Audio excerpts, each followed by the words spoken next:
ब्रह्मचर्य बनता कैसे है? 2026 में हर कोई कहता है मुझे ब्रह्मचर्य में रहना है। कोई शुद्ध रहना चाहता है, कोई शक्तिशाली बनना चाहता है, कोई अपने मन पर नियंत्रण चाहता है। लेकिन सच्चाई ये है, ज्यादातर लोग ब्रह्मचर्य रह ही नहीं पाते। वजह इच्छा की कमी नहीं है, वजह है गलत समझ। आज मैं ब्रह्मचर्य का उपदेश नहीं देने वाला। आज मैं ये बताने वाला हूं कि ब्रह्मचर्य बनता कैसे है, बिना जबरदस्ती, बिना लड़ाई, बिना खुद से नफरत किए। थोड़ा रुक कर, क्योंकि जो बात आज मैं कहने जा रहा हूं वो नियमों से नहीं आई है, वो आई है गौतम बुद्ध की समझ से। बुद्ध ने ब्रह्मचर्य क्यों नहीं सिखाया? बुद्ध ने कभी नहीं कहा ब्रह्मचर्य रखो। उन्होंने कहा देखो, जंगल शांत था, हवा स्थिर थी, एक पीपल के वृक्ष के नीचे एक व्यक्ति बैठा था, न गुरु बनने के लिए न अनुयायी बनाने के लिए। वो बस बैठा था, पूरी तरह उपस्थित। लोग उनसे पूछते थे हम इंद्रियों से कैसे बचें, इच्छा कैसे खत्म करें, ब्रह्मचर्य कैसे रखें। बुद्ध मुस्कुराते थे और कहते थे तुम भागना चाहते हो इसलिए गिरते हो। और यही पहली बात थी जो कोई समझना नहीं चाहता। इच्छा दुश्मन नहीं है, जो इच्छा से लड़ता है वही उसका गुलाम बनता है। बुद्ध ने कभी इच्छा को पाप नहीं कहा, उन्होंने इच्छा को प्रक्रिया कहा। इच्छा आती है क्योंकि ऊर्जा नीचे बह रही है। जब शिष्य ने पूछा तो ब्रह्मचर्य कैसे होगा, वह बुद्ध ने उत्तर नहीं दिया। उन्होंने आंखें बंद की, लंबा मौन, फिर कहा जब ऊर्जा ऊपर उठेगी ब्रह्मचर्य अपने आप होगा। यही वो वाक्य था जिसे सदियों से गलत समझा गया। 2026 का इंसान और वही पुरानी भूल। समय बदल गया है, मन नहीं बदला। आज भी इंसान वही कर रहा है जो तब करता था, दबाना, रोकना, कसम खाना और फिर टूट जाना।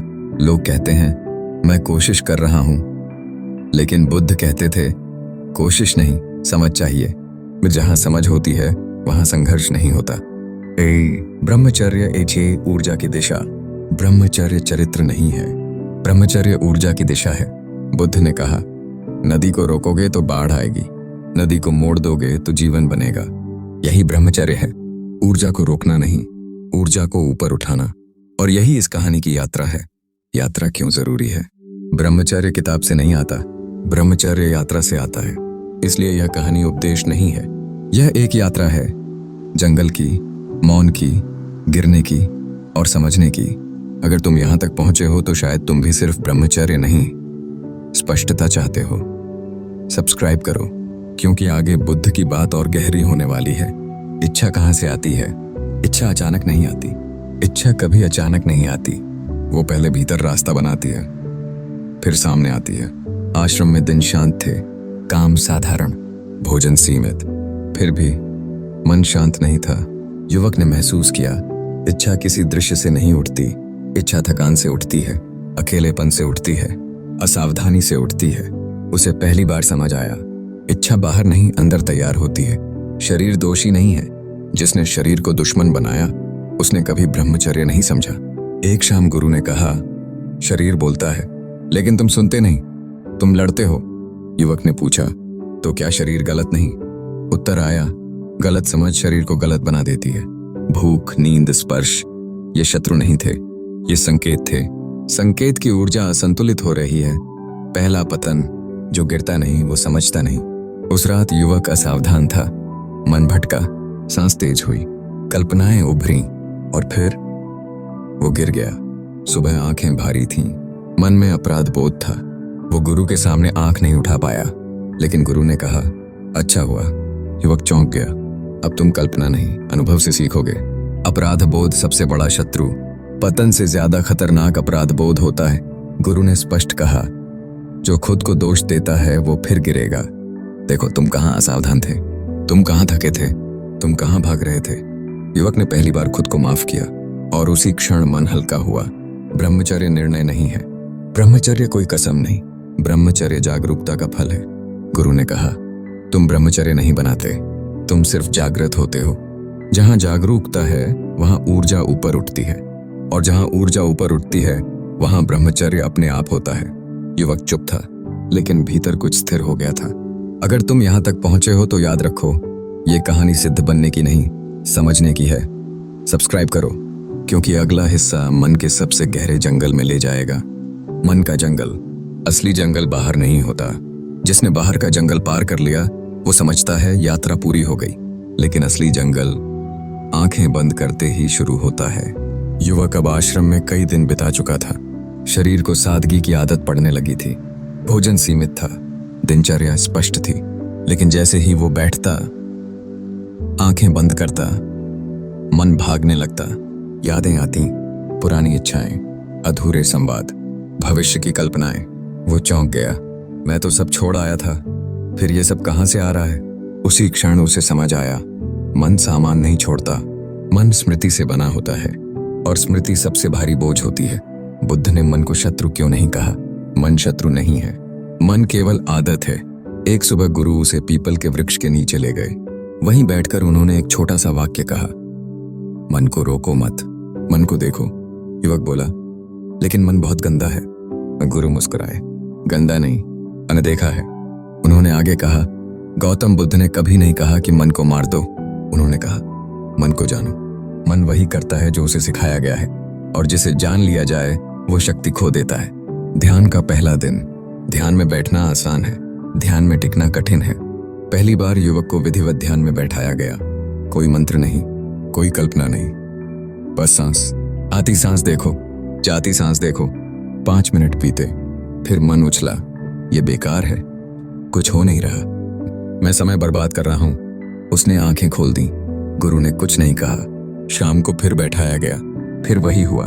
तभी गुरु बोले, तुम ध्यान नहीं कर रहे, तुम अपने मन से पहली बार मिल रहे हो। युवक चुप हो गया। विचारों का शोर।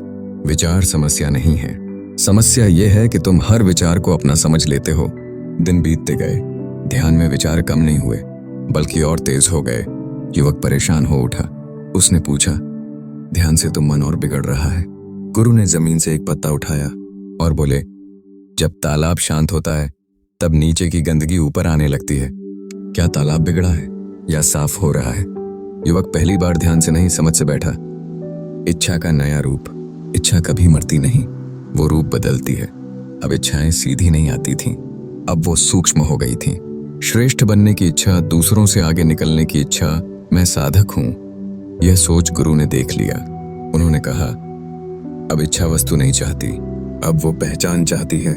युवक समझ गया, अहंकार इच्छा का ही सबसे चालाक रूप है। मौन का डर। आदमी शोर से नहीं, मौन से डरता है। एक दिन पूरे आश्रम में पूर्ण मौन रखा गया। ना प्रश्न, ना संकेत। शुरुआत में शांति लगी, फिर बेचैनी, फिर डर। युवक को लगा जैसे वो खुद से गायब हो रहा है। उसने महसूस किया, जिस मैं को वो जानता था वो सिर्फ शब्दों से बना था। पहला साक्षी। जिस दिन तुम देख पाते हो उसी दिन गुलामी टूटती है। एक ध्यान में अचानक कुछ बदला। विचार आए, लेकिन वो बह गए। इच्छा उठी, लेकिन वो टिक नहीं पाई। युवक चौंक गया। वो पहली बार देख रहा था, कर नहीं रहा था, लड़ नहीं रहा था, बस देख रहा था। गुरु ने कहा, यही साक्षी है। अब ब्रह्मचर्य संघर्ष नहीं रहेगा। ऊर्जा का ऊपर उठना। जब मन शांत होता है, ऊर्जा दिशा बदलती है। ध्यान के बाद शरीर हल्का लगता, नींद गहरी होने लगी। इच्छाएं कम नहीं हुई, लेकिन कमजोर हो गईं। गुरु ने कहा, अब ऊर्जा नीचे नहीं बह रही, अब तुम उसे ऊपर जाते हुए महसूस करोगे। युवक को समझ आया, ब्रह्मचर्य किसी रोग का नाम नहीं, यह ऊर्जा का आरोहण है। बुद्ध की छाया। बुद्ध कोई व्यक्ति नहीं, बुद्ध एक अवस्था है। एक शाम पीपल के नीचे बैठते हुए युवक को लगा जैसे कोई साथ बैठा है। कोई आकृति नहीं, कोई आवाज नहीं, बस गहरी करुणा। उसे लगा यही वो अवस्था थी जिसे बुद्ध कहा गया। अन्य यात्रा अभी बाकी है। शांति का पहला स्वाद मंजिल नहीं होता। गुरु ने आखिरी बात कही, अब मत सोचना कि तुम पहुंच गए, अब सबसे कठिन हिस्सा आएगा और अब करुणा सीखनी होगी। और युवक ने सिर झुका दिया। अगर मन से आगे, हृदय की ओर। जब शांति अजीब लगने लगे। जब आदमी वर्षों शोर में जीता है तो शांति भी उसे डराने लगती है। युवक अब ध्यान में टिकने लगा था। विचार आते थे, लेकिन पकड़ नहीं पाते थे। इच्छाएं उठती थीं, लेकिन बह जाती थीं। और यहीं एक नई समस्या पैदा हुई। उसे लगा कुछ खो रहा है। पहले भीतर खिंचाव रहता था, अब खालीपन था। वो गुरु के पास गया। मैं ठीक हूं, फिर भी कुछ कमी है। गुरु ने गहरी नजर से देखा। मन शांत हुआ है, अब हृदय जागेगा। युवक समझ नहीं पाया। चैप्टर 22, करुणा क्यों जरूरी है। हुक। ध्यान आदमी को शांत बनाता है, करुणा आदमी को पूर्ण बनाती है। एक दिन आश्रम के बाहर एक बीमार यात्री आया। सब साधक अपने अपने कार्य में लगे रहे। युवक भी ध्यान के लिए उठने ही वाला था। तभी गुरु बोले, आज ध्यान नहीं, आज देखो सामने कौन खड़ा है। युवक रुका। पहली बार उसका ध्यान अपने भीतर से बाहर गया। उसने यात्री को पानी दिया, छाया में बैठाया, घाव साफ किया। कुछ बदला। ध्यान जैसा मौन नहीं था, लेकिन हृदय हल्का था। बुद्ध का मौन उपदेश। सबसे गहरा उपदेश शब्दों में नहीं होता। शाम को युवक गुरु के पास बैठा। उसने पूछा, ये जो आज हुआ ये क्या था? गुरु बोले, यही वो बात है जिसे गौतम बुद्ध मौन में सिखाते थे। जब ऊर्जा ऊपर उठती है तो वह सिर्फ शांति नहीं बनती, तो वह करुणा बनती है। और जहां करुणा है वहां ब्रह्मचर्य प्रयास नहीं रहता। युवक पहली बार गहराई से समझा, ब्रह्मचर्य अकेले रहने का नाम नहीं, अहंकार की अंतिम चाल। अहंकार मरता नहीं, वह साधु का वस्त्र पहन लेता है। अब युवक शांत था। दूसरे साधक उसकी ओर देखने लगे। कुछ ने कहा, तुम्हारा ध्यान गहरा है। कुछ ने कहा, तुम बदले हुए लगते हो। मन के किसी कोने में एक हल्की खुशी उठी। मैं आगे बढ़ रहा हूं। उसी रात ध्यान टूटा। गुरु ने देखा। उन्होंने कहा, अब सावधान रहो। अहंकार आखिरी बार बहुत मीठा बनकर आता है। युवक को अपने भीतर एक सूक्ष्म गर्व दिखा और उसने उसे भी देख लिया। ब्रह्मचर्य अब संघर्ष नहीं। जिस दिन संघर्ष खत्म होता है उसी दिन ब्रह्मचर्य शुरू होता है। दिन बीतते गए। अब युवक इच्छाओं से लड़ता नहीं था। वो उन्हें देखता था, समझता था, और वे अपने आप ढीली पड़ जाती थीं। गुरु ने कहा, अब तुम ब्रह्मचर्य में नहीं हो, अब ब्रह्मचर्य तुम्हारे भीतर है। युवक ने पहली बार इस शब्द को हल्केपन के साथ सुना। जब ऊर्जा स्थिर होती है, स्थिर ऊर्जा शक्ति नहीं दिखाती, वह शांति फैलाती है। अब उसकी उपस्थिति बदल गई थी। जहां बैठता वहां लोग शांत हो जाते। वो कुछ करता नहीं था, बस होता था। यही वो अवस्था थी जिसे ग्रंथों में गलत समझ लिया गया। लोग उसे नियम समझ बैठे। वास्तव में यह परिणाम था। बुद्धत्व कोई पद नहीं, बुद्धत्व कुछ बनना नहीं है, बुद्धत्व कुछ खो देना है। एक दिन युवक ने पूछा, क्या यही बुद्धत्व है? गुरु हंसे, नहीं, बुद्धत्व तब होता है जब पूछने वाला भी गिर जाता है। युवक चुप हो गया। उसने पहली बार कुछ नहीं चाहा। संसार की ओर पहला कदम। जो भीतर शांत है वही बाहर जा सकता है। गुरु ने कहा, अब समय आएगा जब तुम्हें यहां से जाना होगा। युवक घबरा गया। मैं अभी तैयार नहीं। गुरु ने कहा, यही तैयारी है। ब्रह्मचर्य जंगल में नहीं, संसार में परखा जाता है। बंग विदा से पहले गुरु कभी बांधता नहीं, गुरु छोड़ता है। अंतिम दिन कोई विधि नहीं हुई, कोई आशीर्वाद नहीं। गुरु ने बस कहा, जो तुमने पाया है उसे बचाना मत, उसे बांटना। वृद्ध युवक की आंखें नम थीं। यात्रा आगे की है, कहानी यहाँ खत्म नहीं होती। यहाँ से असली परीक्षा शुरू होती है। युवक ने आश्रम की सीमा पार की। अब उसके पास कोई पहचान नहीं थी, लेकिन एक स्पष्टता थी। अगर तुम यहाँ तक पहुंचे हो तो समझो, ये कहानी अब सिर्फ सुनने की नहीं। सब्सक्राइब करो, क्योंकि संसार, परीक्षा और बुद्धत्व की असली कसौटी आएगी। संसार की आग में ब्रह्मचर्य। अवश्य जंगल से बाहर पहला कदम। जंगल में शांत होना आसान है, संसार में शांत रहना वही असली साधना है। युवक ने आखिरी बार आश्रम की ओर देखा। वो जगह जहां न कोई मांग थी न कोई अपेक्षा, जहां ब्रह्मचर्य कोई नियम नहीं था, एक स्वाभाविक शांति थी। लेकिन अब रास्ता नीचे उतर रहा था, गांव की ओर, लोगों की ओर, नजरों, आवाजों और इच्छाओं की ओर। उसके भीतर कोई डर नहीं था, पर एक स्पष्टता थी। अब परीक्षा शुरू होगी। से पहला स्पर्श, पहली हलचल। जिसे तुम जीत समझते हो वही अक्सर सबसे बड़ी परीक्षा बनता है। गांव में चहल पहल थी, हंसी थी, बातें थीं। लोग उसे देख रहे थे, कुछ उत्सुकता से, कुछ आदर से। किसी ने पूछा, तुम साधु हो? वह युवक रुका। पहले जंगल में यह सवाल कभी नहीं आया था। वो बोला, नहीं, और उसी क्षण उसने महसूस किया अहंकार दरवाजे पर खड़ा था। आकर्षण का नया रूप। इच्छा हमेशा वही नहीं रहती, वो अपना चेहरा बदलती रहती है। अब इच्छाएं शोर नहीं करती थी, अब वो मुस्कान बनकर आती थी। सम्मान, प्रशंसा, लोगों की नजर। किसी ने कहा, आपके पास बैठकर अच्छा लगता है। युवक के भीतर कुछ हिला। वो समझ गया, ये वही ऊर्जा है, बस अब नीचे नहीं बह रही, अब वो सूक्ष्म हो गई है। बुद्ध की याद। जब परीक्षा आती है तब गुरु स्मृति बनकर लौटता है। उस रात युवक अकेला बैठा, कोई ध्यान नहीं, कोई विधि नहीं, बस सांस और मौन। उसे याद आया गौतम बुद्ध का एक वाक्य, जो जाग गया है उसे संसार से डरने की जरूरत नहीं। फिर वो मुस्कुराया। डर नहीं था, लेकिन सावधानी थी। ब्रह्मचर्य की असली परिभाषा। ब्रह्मचर्य का मतलब दूरी नहीं है।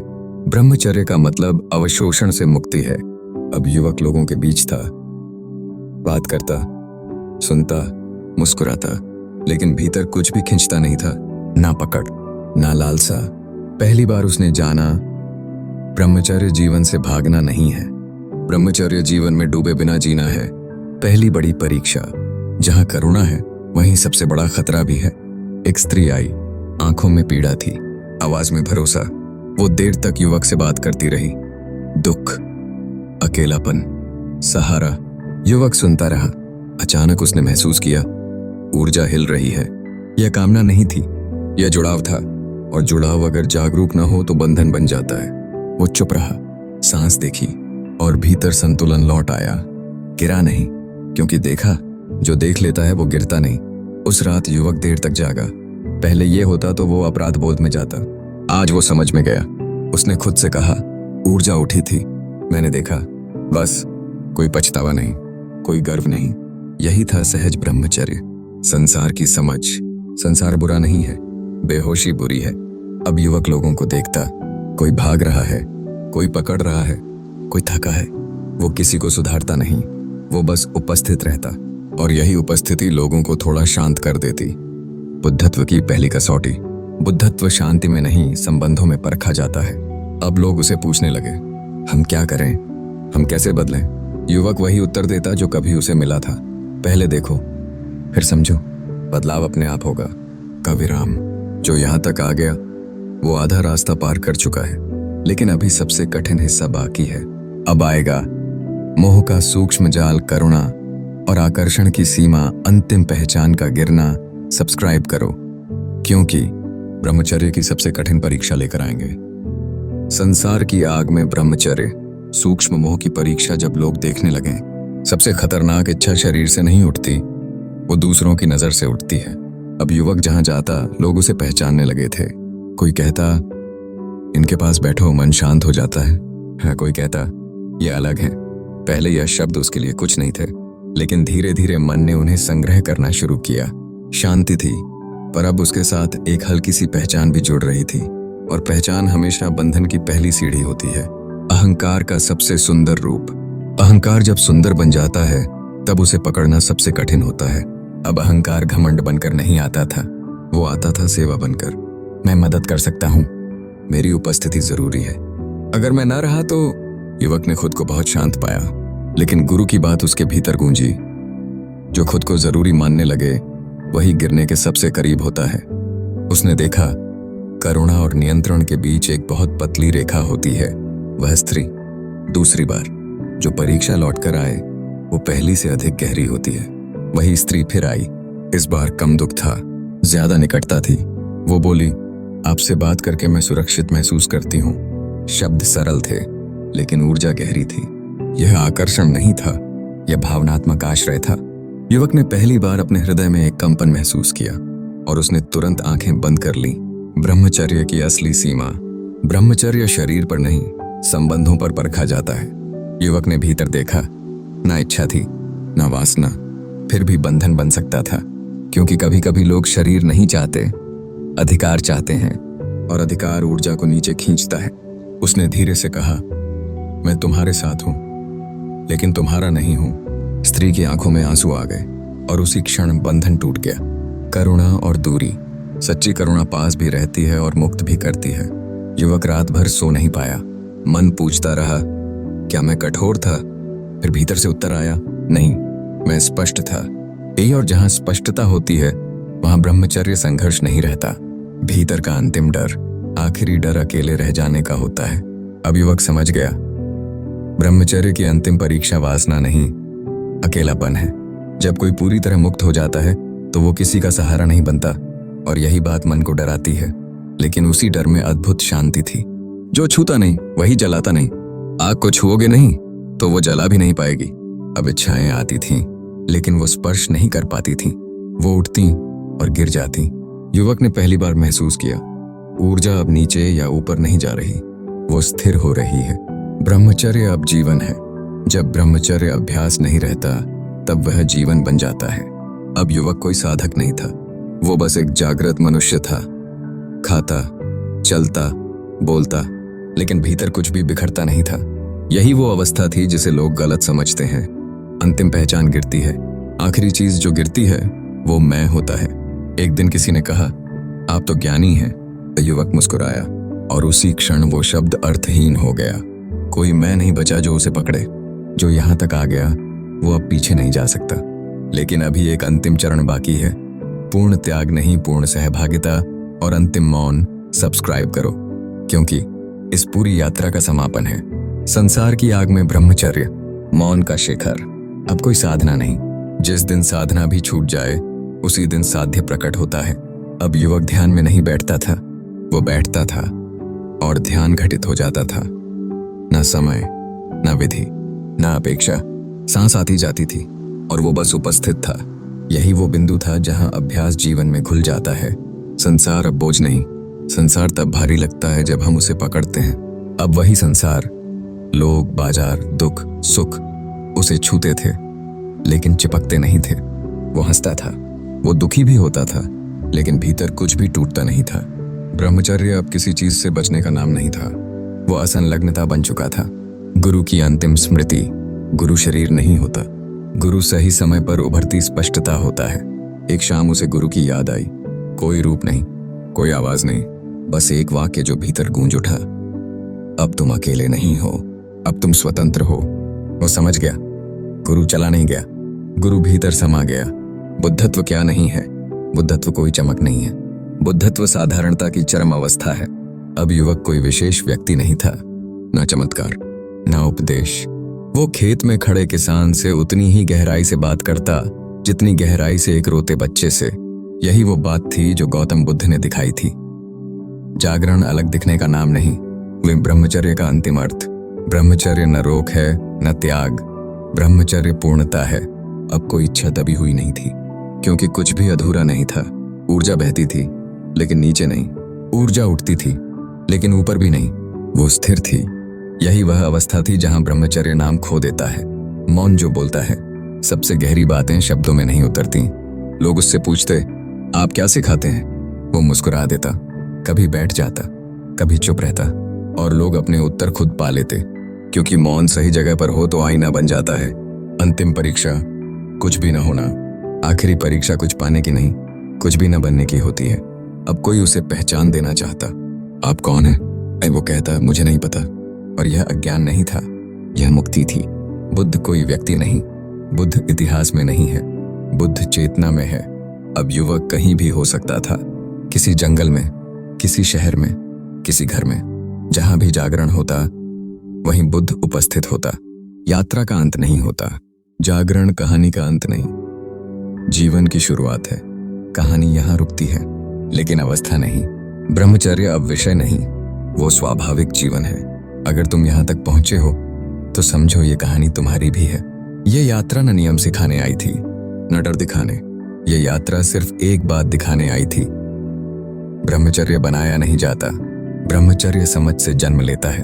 अगर इस कहानी ने तुम्हारे भीतर थोड़ी भी शांति छोड़ी है, सब्सक्राइब करो, क्योंकि यहाँ उपदेश नहीं, यात्राएं मिलती हैं।